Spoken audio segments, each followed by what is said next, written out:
श्री अमरनाथ यात्रा के बारे में। अगर आप भी इस साल अमरनाथ यात्रा का प्लान बना रहे हैं और जानना चाहते हैं कि अमरनाथ यात्रा पर कब जाना है, कैसे जाना है, रजिस्ट्रेशन कब, कैसे और कहां से करा सकते हैं, मेडिकल सर्टिफिकेट कहां से बनवाना है और कौन कौन से डॉक्टर्स की लिस्ट जारी की गई है और आप कम से कम खर्चे में कैसे अमरनाथ यात्रा कर सकते हैं, तो पूरा वीडियो जरूर देखिएगा ताकि सारी जानकारी आपको इस वीडियो में मिल सके। दोस्तों, सबसे पहले बात करते हैं कि आपको अमरनाथ यात्रा पर कब जाना चाहिए और सीजन कौन सा सही रहेगा।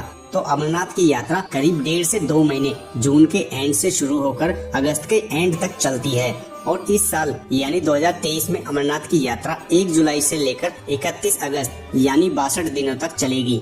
इस दौरान भक्त बाबा बर्फानी के दर्शन कर सकते हैं। बात करें अमरनाथ यात्रा पर जाने के लिए रजिस्ट्रेशन कैसे और कहां से कराएं, तो यात्रा रजिस्ट्रेशन 17 अप्रैल से होना शुरू भी हो चुका है। श्री अमरनाथ की यात्रा करने से पहले रजिस्ट्रेशन के लिए यात्रा पर्ची बनवाने के लिए 2 फॉर्म्स को भरना पड़ता है। तो आप इसमें 2 प्रकार से चाहे तो ऑनलाइन या ऑफलाइन रजिस्ट्रेशन करा सकते हैं। पहला CSC फॉर्म यानी कंपलसरी हेल्थ सर्टिफिकेट। इस सर्टिफिकेट को अमरनाथ गुफा की यात्रा करने से पहले आपको ऑथोराइज्ड डॉक्टर्स या इंस्टीट्यूशन से ही बनवाना पड़ता है। ये ऑथोराइज्ड डॉक्टर्स और इंस्टीट्यूशन श्री अमरनाथ बोर्ड द्वारा लिस्टेड किए गए हैं। अमरनाथ श्राइन बोर्ड की वेबसाइट श्री अमरनाथ जी श्राइन पर जाकर आप अपने आसपास के ऑथोराइज्ड डॉक्टर्स और इंस्टीट्यूशंस को देख सकते हैं। बिना ऑथोराइज्ड डॉक्टर्स या इंस्टीट्यूशन से हेल्थ सर्टिफिकेट बनवाने पर यात्रा करने की अनुमति नहीं दी जाती। वेबसाइट का लिंक भी आपको डिस्क्रिप्शन में मिल जाएगा। मेडिकल सर्टिफिकेट आप अपने साथ रखें क्योंकि यह जम्मू में चेक पॉइंट्स पर चेक किया जाता है। और दूसरा रजिस्ट्रेशन फॉर्म द्वारा। रजिस्ट्रेशन फॉर्म को आप अमरनाथ श्राइन बोर्ड की वेबसाइट से डाउनलोड कर सकते हैं। इस रजिस्ट्रेशन फॉर्म को भरने के बाद आपको अमरनाथ श्राइन बोर्ड द्वारा चयन किए गए Punjab national bank, SBI bank, JK bank और यस बैंक की कुछ सिलेक्टेड ब्रांच में रजिस्ट्रेशन फॉर्म के साथ साथ CSC सर्टिफिकेट और 4 पासपोर्ट साइज फोटो का डिपॉजिट करना होगा। इन दोनों फॉर्म को डिपॉजिट करने के बाद आपको 120 रुपए बैंक में जमा करने पड़ेंगे और उसके बाद आपको अमरनाथ की यात्रा के लिए यात्रा पर्ची दे दी जाएगी। यात्रा पर्ची के बिना अमरनाथ की यात्रा करने की अनुमति नहीं दी जाती है। अब बात करते हैं अमरनाथ यात्रा के लिए आप पहुंचेंगे कैसे। तो अमरनाथ यात्रा के लिए आप देश के किसी भी शहर में रहते हो, आपको पहले जम्मू या श्रीनगर पहुंचना होगा और उसके बाद बाबा बर्फानी के दर्शन करने के लिए सबसे पहले अमरनाथ बेस कैंप तक पहुंचना होगा। अगर बात करें एरोप्लेन द्वारा तो बेस कैंप पहलगाम का सबसे नजदीकी एयरपोर्ट श्रीनगर है जो करीब 92 किलोमीटर दूर है। श्रीनगर एयरपोर्ट से आप टैक्सी या बस द्वारा पहलगाम पहुंच सकते हैं। बात करें बाई रोड जाने की तो सड़क मार्ग के रास्ते पहलगाम पहुंचने के लिए पर्सनल कार या बस द्वारा आप पहले ही जम्मू पहुंच सकते हैं और फिर वहां से श्रीनगर। यहाँ दिल्ली से जम्मू की दूरी लगभग 590 किलोमीटर है और इस दूरी को आप 10 से 12 घंटे में पूरा कर सकते हैं। अगर आप बस द्वारा सफर कर रहे हैं तो दिल्ली जैसे बड़े शहरों से बस की सुविधा सिर्फ जम्मू तक ही होती है। इसके बाद 8 से 10 किलोमीटर दूर अमरनाथ यात्रा के लिए बने बेस कैंप भगवती नगर तक पहुंचकर आगे का सफर पहलगाम या बालटाल तक पूरा करते हैं। लेकिन बाबा अमरनाथ की यात्रा के लिए सबसे सस्ता और सबसे बेहतर विकल्प है ट्रेन। इसलिए अब बात करते हैं ट्रेन द्वारा। तो अमरनाथ बेस कैंप का सबसे नजदीकी रेलवे स्टेशन उधमपुर है जो पहलगाम से लगभग 174 किलोमीटर की दूरी पर है। इसके अलावा अन्य रेलवे स्टेशन भी हैं जहां आप ट्रेन द्वारा आ सकते हैं। यह स्टेशन पहलगाम से लगभग 244 किलोमीटर दूर है। लेकिन जम्मू तवी रेलवे स्टेशन बेहतर विकल्प है अमरनाथ यात्रा के लिए क्योंकि एक तो यहाँ से देश के लगभग सभी बड़े शहरों के लिए ट्रेनें चलती हैं और दूसरा ये कि जम्मू स्टेशन से 7 से 8 किलोमीटर की दूरी पर अमरनाथ यात्रा का base camp Bhagwati Nagar Jammu station के नजदीक ही है।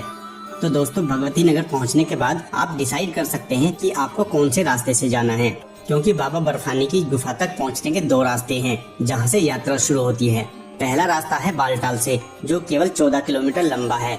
यह छोटा रूट है लेकिन यह रास्ता काफी कठिन और सीधी चढ़ाई वाला है। वहीं दूसरा रास्ता है पहलगाम से जो कि पारंपरिक रास्ता है। यह लगभग 36 किलोमीटर लंबा लेकिन आसान और सुविधाजनक रास्ता है।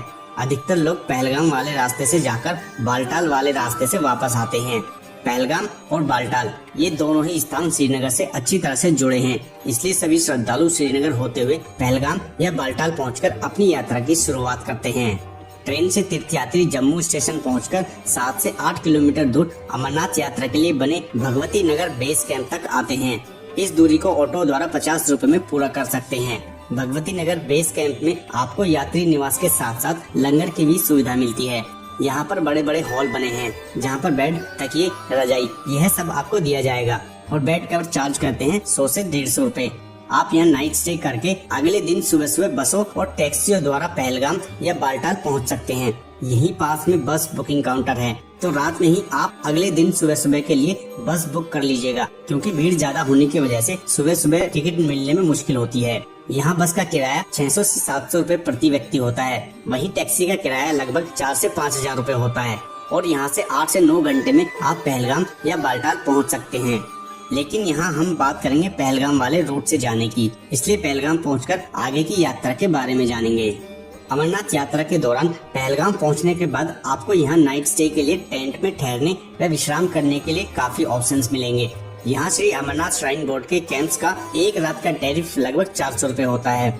श्री अमरनाथ श्राइन बोर्ड के अलावा पवित्र गुफा के रास्ते में रात भर ठहरने के लिए प्राइवेट टेंट्स भी उपलब्ध कराए जाते हैं, जिनका किराया रजाई, गद्दे, कंबल और तकियों के साथ 400 रुपए से लेकर 800 रुपए पर पर्सन अलग अलग टेंट्स और लोकेशन के अकॉर्डिंग होता है। इसके अलावा पहलगाम से अमरनाथ यात्रा के पवित्र गुफा के रास्ते में पूरे ट्रैक पर अलग अलग एनजीओ सोसाइटियों द्वारा यात्रियों को मुफ्त भोजन और पानी की सुविधा प्रदान की जाती है, जिससे यात्रा के दौरान खाने पीने की कोई भी समस्या नहीं होती है। इसके अलावा राज्य स्वास्थ्य विभाग द्वारा पवित्र गुफा के रास्ते में यात्रियों को मेडिकल फैसिलिटीज भी प्रदान की जाती है। यात्रा के दौरान विभिन्न स्थानों पर बेस अस्पताल, मेडिकल असिस्टेंट सेंटर्स और इमरजेंसी सहायता केंद्र भी बनाए गए हैं। साथ ही श्राइन बोर्ड द्वारा अलग अलग बेस कैंप्स में क्लॉक रूम की सुविधा भी प्रदान की जाती है। दोस्तों, पहलगाम से चलने के बाद पहला पड़ाव चंदनवाड़ी का आता है, जो पहलगाम बेस कैंप से करीब 16 किलोमीटर दूर है, जहां जाने के लिए मिनी बस और टैक्सी की सुविधा उपलब्ध कराई जाती है। आप यहां 50 से 100 रुपए में चंदनवाड़ी पहुंच सकते हैं। चंदनवाड़ी में भी रात को ठहरने की सुविधा उपलब्ध कराई जाती है। साथ ही चंदनवाड़ी में लंगर की भी सुविधा मिलती है, जहां आप खाने पीने के बाद अपनी आगे की यात्रा को जारी रख सकते हैं। चंदनवाड़ी से ही श्री अमरनाथ गुफा तक पैदल ट्रैक करके यात्रा शुरू होती है। चंदनवाड़ी के बाद अगला स्टॉप शेषनाग पड़ता है, जो करीब 12 किलोमीटर की दूरी पर है। चंदनवाड़ी से शेषनाग की इस 12 किलोमीटर की दूरी को तय करने के लिए आप पैदल ट्रैक करके या फिर खच्चर, पालकी और पोनी की सुविधा लेकर शेषनाग पहुँच सकते हैं। शेषनाग में भी खाने पीने और रात को ठहरने की सुविधा उपलब्ध होती है। शेषनाग पहुंचकर आप यहां रात को स्टे कर सकते हैं, फिर अगले दिन सुबह सुबह अगले पड़ाव के लिए अपनी यात्रा जारी रख सकते हैं। शेषनाग से करीब 14 किलोमीटर की दूरी पर पंचतरणी नामक स्थान है। पंचतरणी से अमरनाथ गुफा की दूरी मात्र 6 किलोमीटर रह जाती है और इस दूरी को भी आपको पैदल, खच्चर, पालकी या पोनी की सवारी करके पूरा कर सकते हैं। पंचतरणी में भी खाने पीने और रात को ठहरने की सुविधा होती है। पहलगाम से होते हुए अमरनाथ की गुफा तक पहुंचने में आपको 2 से 3 दिन का समय लग जाता है। दोस्तों, अमरनाथ गुफा पहुंचने पर आपको वहां दर्शन के लिए 1 या 2 घंटे लाइन में भी लगना पड़ता है। ये वहां की भीड़ पर भी डिपेंड करता है कि लाइन में आपको कितना टाइम लगेगा। बाबा बर्फानी और पवित्र गुफा के दर्शन करने के बाद आप वापसी बालटाल वाले रूट से कर सकते हैं, जिसमें आपका उतरते हुए काफी समय बच जाता है। दोस्तों, अगर आप बात करें बालटाल वाले रूट से आप पवित्र अमरनाथ गुफा तक कैसे पहुंच सकते हैं, तो कठिन और सीधी चढ़ाई होने के कारण इस मार्ग पर ट्रैकिंग करना बहुत मुश्किल होता है, लेकिन इस रास्ते से श्री अमरनाथ की पवित्र गुफा तक जल्दी भी पहुंच सकते हैं। बालटाल से अमरनाथ गुफा की दूरी लगभग 14 किलोमीटर है। बहुत से लोग एक दिन में ही इस 14 किलोमीटर की दूरी को पूरा करके पवित्र गुफा तक पहुँच जाते हैं और ज्यादातर लोग अमरनाथ यात्रा का परमिट बनवाते समय उस परमिट में पहलगाम रूट से अमरनाथ गुफा जाने और बालटाल वाले रूट से वापस आने का प्लान बनाते हैं, ताकि दोनों रूट कवर कर सकें। वहीं दोस्तों, अगर आप हेलीकॉप्टर द्वारा अपनी यात्रा पूरी करना चाहते हैं, तो श्री अमरनाथ जी श्राइन बोर्ड द्वारा पवित्र गुफा के दोनों मार्गों पर हेली सर्विस प्रदान की जाती है।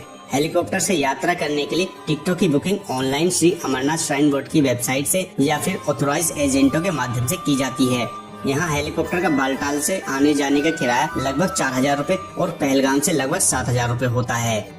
अब अगर टोटल कॉस्ट की बात करें तो यह यात्रा जम्मू से जम्मू तक की है, यानी जो आपका स्टार्टिंग बेस पॉइंट है वह जम्मू है और वापसी का फाइनल एंड पॉइंट भी जम्मू है। अगर आप पहलगाम वाले रास्ते से जाते हैं तो आपके 4 से 5 दिन लगेंगे और बालटाल वाले रास्ते में आपको 3 दिन लगेंगे। अब बात करें खर्चे की, बालटाल वाले रास्ते की बात करें तो इसमें आपका कुल खर्चा लगभग 2500 या 3000 के आसपास लग जाएगा। और वहीं अगर आप पहलगाम वाला रास्ता अपनाते हैं तो इसमें आपका टोटल खर्चा लगभग 4000 रुपए के आसपास आ जाता है। तो दोस्तों ये थी श्री अमरनाथ यात्रा के बारे में पूरी जानकारी। इसके अलावा अमरनाथ यात्रा को लेकर आपका कोई भी क्वेश्चन या क्वेरी है तो आप कमेंट करके पूछ सकते हैं। उम्मीद है वीडियो आपको पसंद आई होगी। अगर पसंद आई तो वीडियो को लाइक, कमेंट, शेयर करने के साथ साथ चैनल को सब्सक्राइब भी करें।